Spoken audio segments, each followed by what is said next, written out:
na hindi nyo kakayanin. Ibibigay at ihahain yan sa'yo kasi alam niyang makakaya mo. Alam niya na meron kang natural na kakayanan para magampanan ito. Okay? For some, maaring maramdaman lang yung pagkahigpit. Pagkahigpit saan? Sa paraan, sabi ko nga sa mo nakatataas. Oo, maaaring subukin kayo nung taong ito, if ever. Pero sa true, huwag niyo isipin na ito'y pagkahigpit. Okay, huwag niyo isipin na parang pinapahirapan kayo. Although, ayun na yun, maaaring challenging ang mga situation or maging challenging ang ilang tao sa paligid, sa workplace, or sabi ko nga, someone nakatataas ito.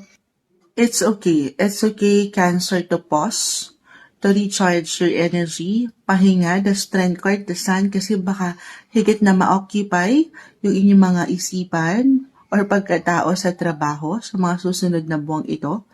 Pahinga, hinga, recharge. Pahinga saglit. Okay, pahinga pag may time, tapos laban ulit.